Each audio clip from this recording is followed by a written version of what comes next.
Match preview of the Manchester derby, and I personally do not see a way of Manchester United getting a single point from this game, let alone 3. Perhaps Coach Rafa's presence at Old Trafford on Friday evening could change Man United's season for the better. You never know. And if you notice, Marcus Rashford is not in the lineup just because of the way he doesn't press. He let Ross Barkley just circle the ball around him and walk past him. That is absolutely unacceptable. We have Dalot, Varane, Lindelof, Kwambala, Casemiro, Mainoo, McTominay, Bruno as a false 9, Garnacho and Diallo. Antony could get in there.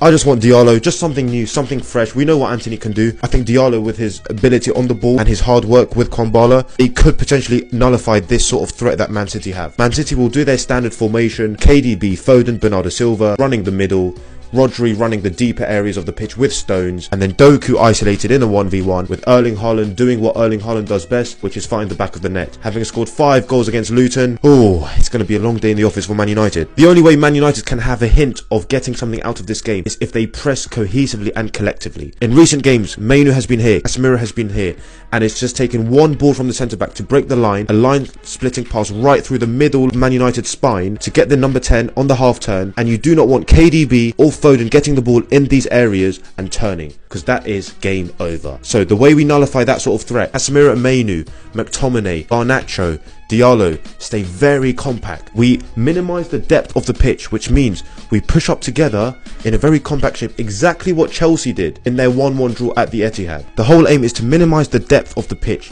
narrow the central areas of the pitch, and let Man City go wide, force them wide. Ideally, I would want Walker being the spare man. Akanji is very good at carrying with the ball. So is John Stones, who will start here and enter there in the libero role. Rodri, we know about Rodri. KDB and Bernardo Silva, we know what they can do. So essentially, we want Walker as the free man because he is the least competent out of these players in build-up, carrying the ball forward and making things happen. Therefore, if Bruno can shadow John Stones, McTominay keep an eye on Rodri, Mainoo, Casemiro keep an eye on De Bruyne and Bernardo Silva, Garnacho and Diallo making sure that Bernardo Silva and De Bruyne do not get the ball in this square here.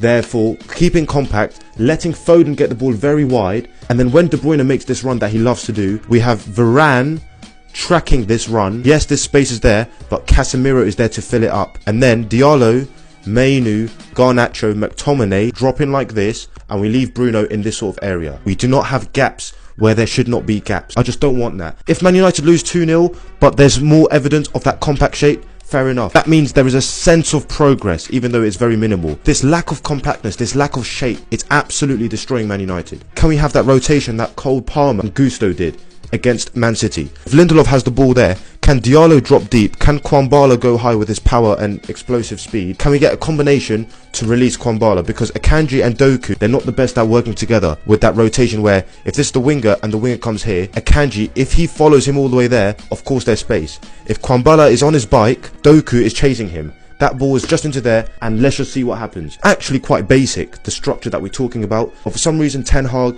Manchester United have not implemented that. And I personally do not think we'll see that change tomorrow because we haven't seen it all season. So unless Man City's players all drop a 1 out of 10 performance, don't see Manchester United getting anything out of this game. But perhaps Coach Rafa's presence at Old Trafford on Friday evening could change Man United's season for the better. You never know. Peace.